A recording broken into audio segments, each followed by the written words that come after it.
ته ویل وای د عسكر څه کوي چې دومره ډیر نیسي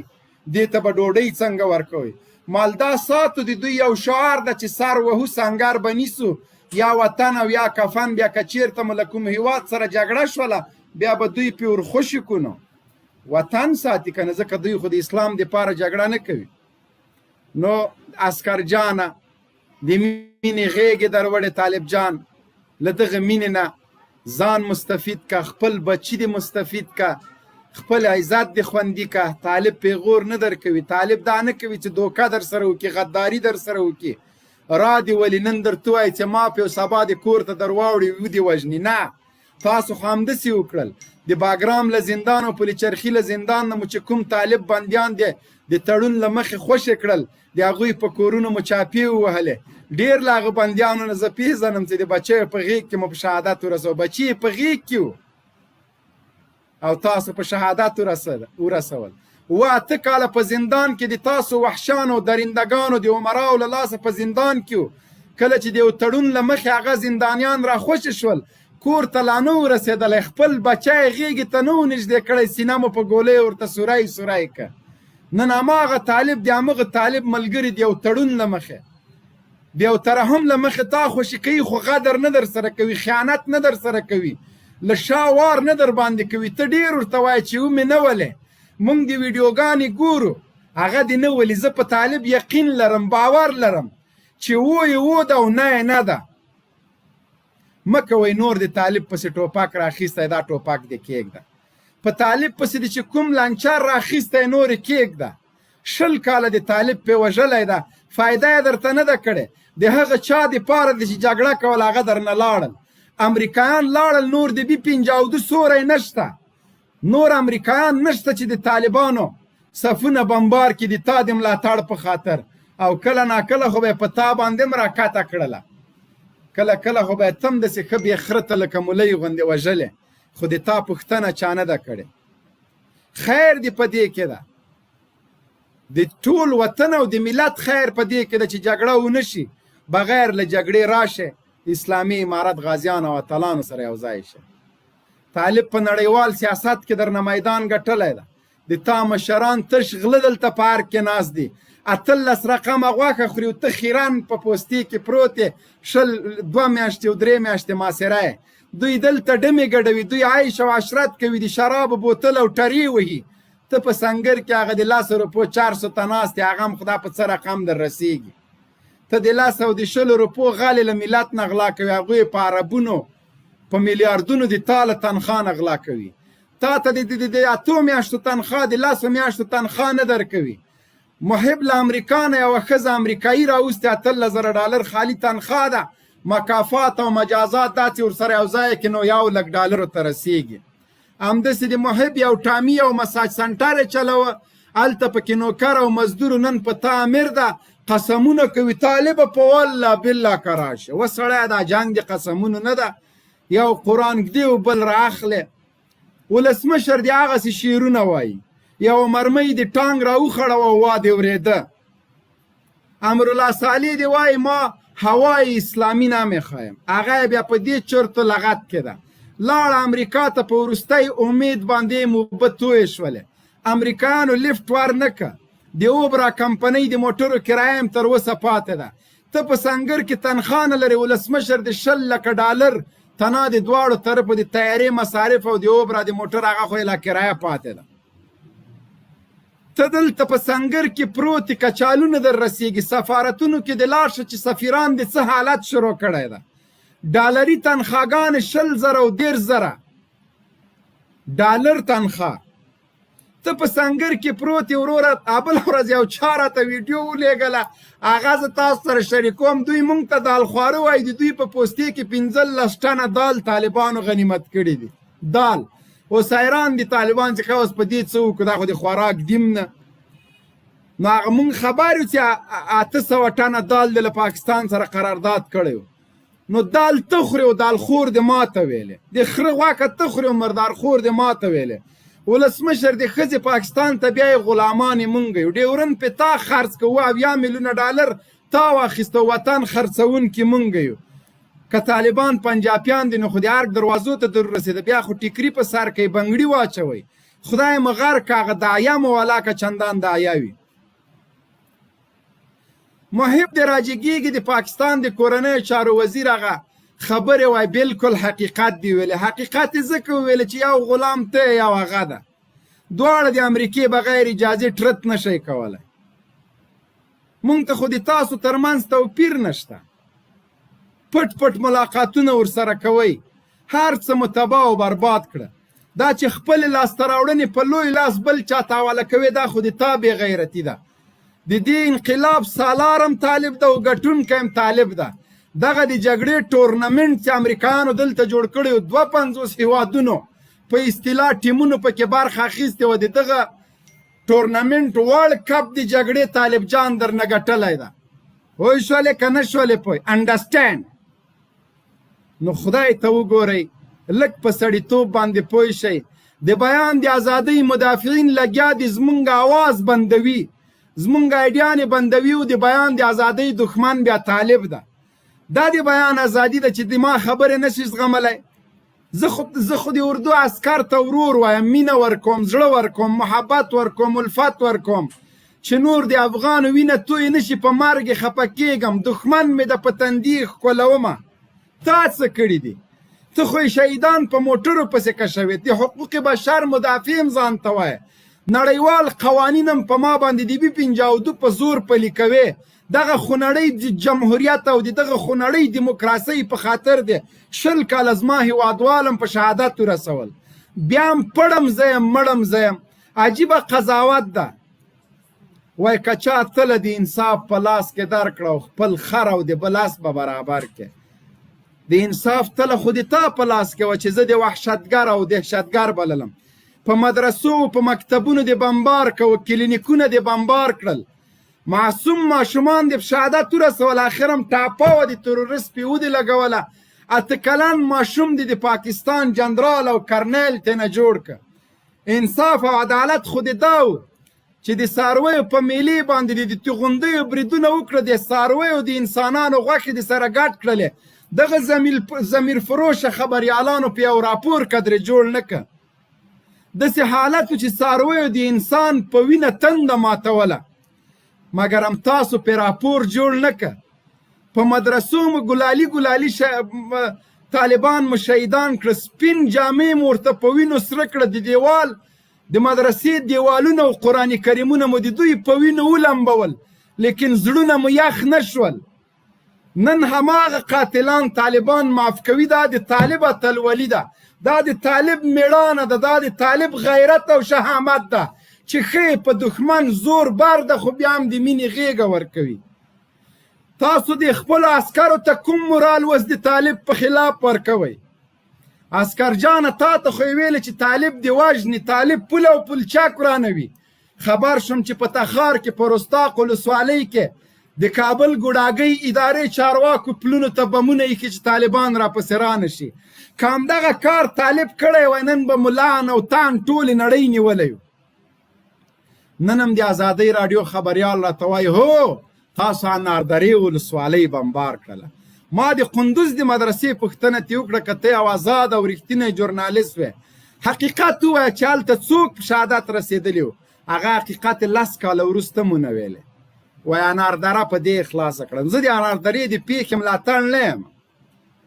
بلکل چې هر چا دا کار کړی ښه کار نه ده کړی عامه شتمني وه خو په همغه اناردرې کې د طالبانو جسدونه له غره نه کته راکولول کېږي او په دومره کاڼو په دې سینه وهئ دا ظلم ده دا وحشت ده دا ډېر بد کار ده که د اناردرې ولسوالۍ نړول بد کار دی د یو شهید بشر ته توهین کول جنایت ده جرم ده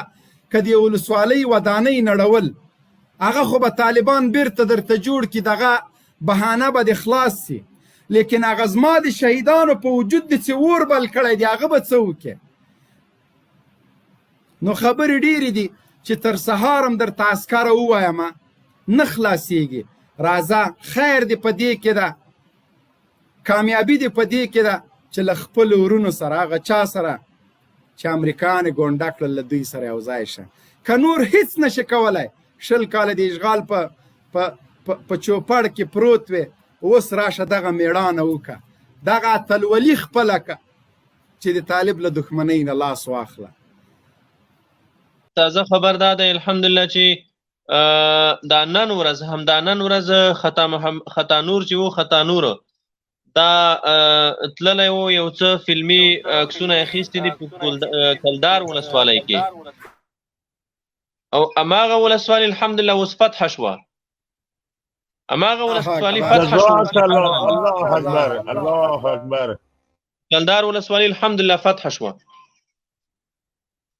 چې چیرې نور چې تاسو ته او ټول ملت ته وایو چې چیرې اتانور کړي دي ان شاء الله ملت به اوس دغه پلاستیکي بدمعشانو زور وګوري. دغه پلاستیکي بدمعشان چې امریکایانو اشغالګرو پړسولي وو، جنرالان، مارشالان، دیموکراتان، سیاستوال او په یو بل نومې معرفي کړي ولسته، اوس به د دوی زور ملت وګوري، نړۍ به هم وګوري چې دا خلک په واقعیت کې څوک وو، څومره زور دوی لرلو، څومره پوهه دوی لرله، څومره ولسي ملاتړ دوی د ځان سره لرلو. مبین صاحب مهرباني وکړئ. ډېره زیاته مننه قاري صاحب محترم. زه به څلورم سوال ته راشم. څلورم سوال دا د قاري صاحب، آیا طالبان د مکتبونو، مدرسو، روغتیایي مرکزونو، پلونو، سړکونو او نور عام المنفعه ځایونو د امنیت لپاره کوم پلان لري که نه؟ غلی سوی مبین صاحب محترم، د اسلامي امارت په تر اوسه پورې چې کوم تشکیلات وو هغه نظامی تشکیلات وو. اوس د اسلامي امارت د فتوحاتو سره د دوی اسلامي امارت تشکیلات پراخ شوي دي. هر ولسوالۍ کې ولسوال ته مسؤول ته امر شوی ده چې تاسو به څو ورځې مخکې د خلیفه صاحب مخابروي هدایات اورېدلې وي چې ټولو ولایتونو ته یې وکړله، والیانو ته، ټولو والیانو ولسوالانو ته امر و چې د خپلې ولسوالۍ دپاره اداري تشکیل جوړ کړي، ملکي تشکیل، داسې تشکیل چې هلته عام المنفعه تاسیسات وساتل شي، املاک و اسناد وساتل شي، خلکو ته خدمات عرضه شي او د خلکو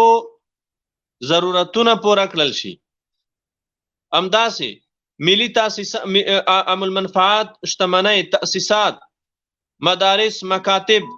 پانتونونه، روغتونونه، د دې به انشاءالله کلکه څارنه کیږي، حفاظت به یې کیږي، تعمیر کیږي به او ولس ته به خدمات وړاندې کیږي انشاءالله. موږ په تیر وخت کې هم د په عمل کې ثابته کړې ده. موږ د غور والا خلک نه یو، موږ هوایي خبرې نه کوو، ولس ته به انشاءالله موږ په عمل کې ثابته کړو د الله په فضل. شاهین صاحب ویډیو واچوه، د خاکریز ویډیو واچوه. خاکریز کې چې کوم عسکر تسلیم شوي دي، د هغې نه وروسته بیا د هلمند په ګرشت کې عسکر تسلیم شوي دي. خاکریز ویډیو کا در معلومه وي هغه واچوه. سمه ده قاري صاحب، زه به راوړم، تاسو فقط یوه ثانیه وخت راکړئ، یوه ثانیه وخت راکړئ. مبین صاحب ته غږېږه، قاري صاحب غږېږه، زه ویډیو صاحب. زه به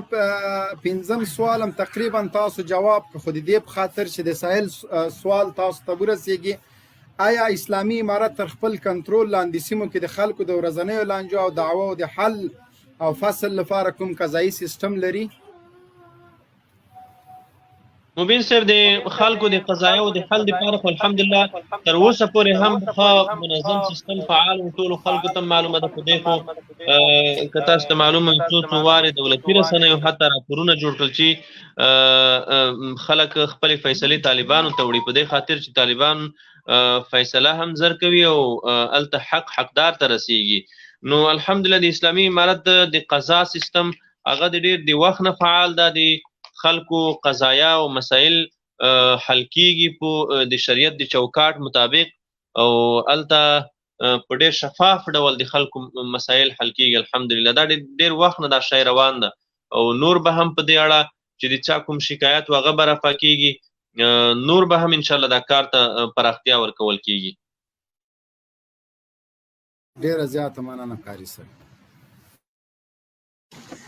نه نو ولې وخت نه تسلیمېده ځانونه مو داسې ښه درځئ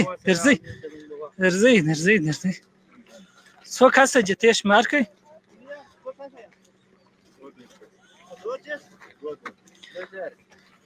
څو مړه شوه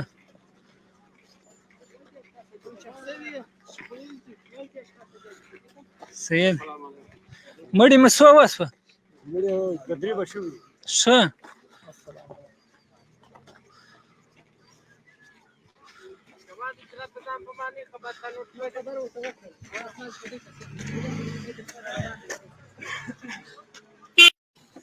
نه نو ولې وخت نه تسلیمېده ځانونه مو داسې ښه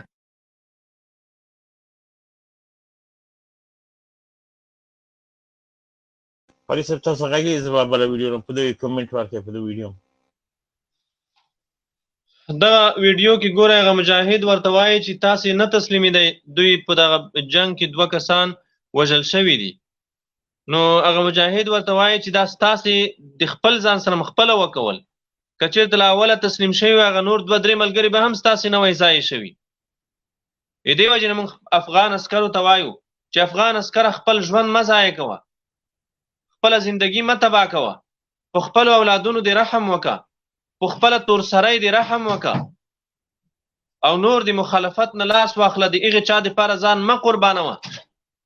چې هغې ته ستا وینه ارزښت نه لري ستا اولاد ورته ارزښت نه لري ستا کونډه ورته ارزښت نه لري بالکل قاری صاحب محترم مبین صاحب قاری صاحب محترم ډیره زیاته مننه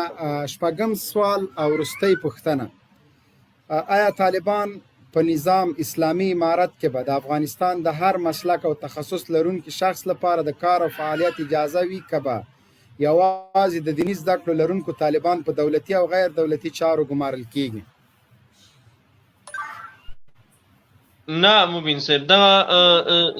برداشت هم د دې ورور په ځای نه ده اسلامي امارت اوس هم عملا نظام ده اسلامي امارت د افغانستان د ټولو ولایتونو دپاره ولایتي اداره لري د ولسوالۍ اداره لري منظم تشکیلات لري د ټول افغانستان دپاره او په نظام کې دننه هر چاته ضرورت ده په نظام کې دننه انجینر ته ضرورت ده ډاکټر ته ضرورت ده معلم ته ضرورت ده دا ټول هغه خلک دي چې پرته له دوی نظام نه چلول کیږي نو راتلونکی اسلامي نظام به د افغانانو داسې نظام وي چې هر څوک به خپل ځان د خپلې وړتیا مطابق کې وګوري هر څوک به خپل ځان د وړتیا مطابق په راتلونکي اسلامي نظام کې وکتلی شي دا نظام به داسې نظام به نه وي چې په هغې کې وزارتونه ولایتونه سهامبندۍ وي شوي وي سهامي شرکت وي یا ولایت په 15 لکه ډالر خرڅیږي یا امنیه قومنداني په 2 لکه ډالر خرڅیږي یا ولسوالي په 1 لک ډالر خرڅیږي یا وزارت په لکونه ډالر خرڅیږي داسې نظام به نه وي چې هر څوک چې میلیونر او میلیاردر و هغه به په واک کې وي نه دا به واکمني د صالحو خلکو واکمني وي د صادقو مؤمنانو واکمني به وي د هغه خلکو واکمني به وي چې هغه خاین نه وي مفسد نه وي رشوتخور نه وي غل نه وي ډاکو نه وي د خلکو مالونه نه خوري په ناروا او په حرامه توګه د هغه خلکو واکمني به وي ان شاء الله او په دې برخه کې الحمدلله اسلامي امارت اوس هم امتحان ورکړی ده اوس هم عملا اسلامي امارت امتحان ورکړی ده د اسلامي امارت د حساب سیستم د حساب دهۍ سیستم الحمدلله دومره شفاف دی چې د اسلامي امارت په کلنی مصارفو کې چې د اسلامي امارت کلنی مصارف میلیاردونو ته رسیږي میلیاردونه افغانیو ته رسیږي او الحمدلله زموږ د عوایدو سرچینه هم معلومه ده همدا د موږ د هیواد ګمرکات دي او نور معادن دي نور مختلفې برخې دي په دغه میلیاردونه افغانیو کې 1 لک افغانۍ څوک نشي خیانت کولی 1 لک افغانۍ تر اوسه پورې 1,00,000 افغانۍ هم چانه دي خیانت کړي. څه وخت مخکې مې د اسلامي امارت د ګمرکاتو عمومي مسؤل چې د هغې سره مې مجلس و، بیا ما پوښتنه ترنه وکړه چې حاجي ملا صاحب تر اوسه پورې تاسې د داسې یوه حالت سره مخ شوي یې چې چېرته ستاسې پیسې ورکې شوي وي